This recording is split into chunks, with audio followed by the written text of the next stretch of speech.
Rockstar बरसेंगे और तनु सिर्फ सुनेगी। प्रज्ञा सिर्फ वही जानती है जो तुम मुझसे जानते हो। प्रज्ञा वो नहीं जानती जो मैं जानता हूँ, मैं जानता हूँ तुम झूठ बोल रही हो। क्योंकि उसने अपनी प्रेगनेंसी को लेकर इतने सारे झूठ बोले हैं कि अगर वो सच भी बोलेगी तो वो झूठ ही लगेगा। और तनु तो सिर्फ झूठ ही बोल रही है क्योंकि प्रेगनेंसी टेस्ट कराने के नाम पर उसकी टाई फिस हो गई है। अब ऐसे में प्रज्ञा की तो बल्ले बल्ले है। तनु है वो मुझे कुछ बताने की कोशिश करी, लेकिन मैं उनकी बातों पर विश्वास नहीं करता। तो कुछ सबूत मांगता हूँ मैं, जो करने से जो देने से मना करती है, तो उस बात पर मैं थोड़ा नाराज हो जाता हूँ और उसे मैं झूठ बोल रही हूँ और मुझे टेस्ट करवाना है, पर मैं ऑलरेडी टेस्ट करवा चुकी हूँ प्रज्ञा के साथ और वो पॉजिटिव आया था, तो इसीलिए मुझे उस बात पे गुस्सा रहा कि अभी विश्वास क्यों नहीं कर रहा। विश्वास भरोसा जैसे शब्द आपके मुंह से अच्छे नहीं लगते तनु मैडम, क्योंकि आपने मक्कारी के अलावा और कुछ भी नहीं किया है। अभी को पाने के लिए आपने हर हद पार कर दी। बेचारी प्रज्ञा, वो तो अभी और तनु का रिश्ता बांधने उन दोनों के पास गई थी, लेकिन कहते हैं ना, जब रब ने बना दी जोड़ी तो क्या करेगा कोई। ऐसे में अभी को पता चल गई तनु की सच्चाई कि जो कंफ्यूजन है वो दूर हो जाए, तब तक तो प्रज्ञा को समझाएंगे कि ये बच्चा मेरा है या फिर नहीं है। अभी तो बाद वाला स्टेज है, अभी तो ये वाला पड़ाव जो है तनु का वो ही पार नहीं हो रहा है। क्या आराम से, ये हमेशा ऐसा ही करती है। तुम नहीं चाहती, लेकिन तुमसे शादी करने के लिए इसीलिए मुझे फोर्स किया। ऐसे में तनु का होगा पर्दाफाश और प्रज्ञा एक बार फिर से सजा लेगी अपना कुमकुम भाग्य। आज तक ब्यूरो। सीरियल का ये साल यूं ही चलता रहेगा, लेकिन फिलहाल अगली खबर सुनाने से पहले आपको कराऊंगी थोड़ा सा इंतजार। आप बने रहिए सास बहू और बेटिया के साथ।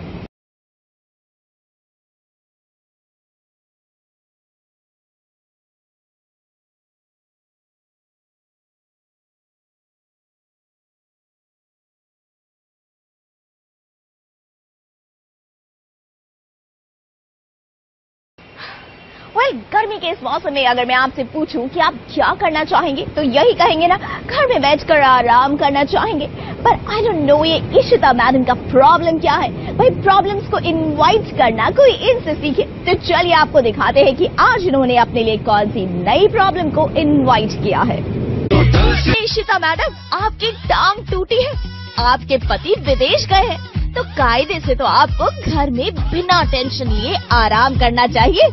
लेकिन नहीं, आपको तो खुजली है कुछ न कुछ करके आफत मोल लेने की। इसीलिए तो मुंह उठाकर पहुंच गए परम के पास अपनी ननद सिमी के डिवोर्स पेपर्स लेकर।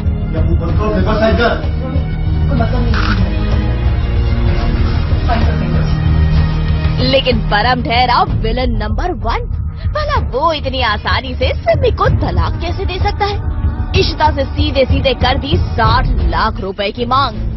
ऐसे नहीं करो, मेरी भी शर्त है। आप तो बस मुझे क्या 60 लाख?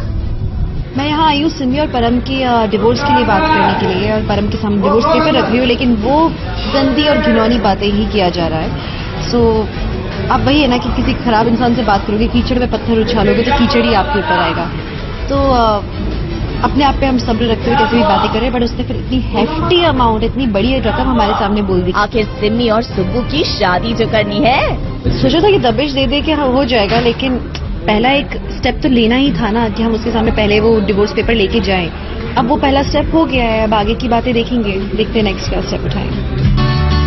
उम्मीद करते हैं कि सिमी के डिवोर्स के बाद अब इस शो में अगली शादी जल्द होगी। मुंबई से शांतनु भटनागर के साथ आज तक ब्यूरो। की इस गर्मी को सास बहू और बेटियां अपने सीरियल्स की गर्मा गर्म खबरों से और बढ़ाता रहेगा, लेकिन फिलहाल आपको कराएंगे थोड़ा सा इंतजार। और हाँ, ट्विटर और फेसबुक पर भी हमसे जुड़ना मत भूलना।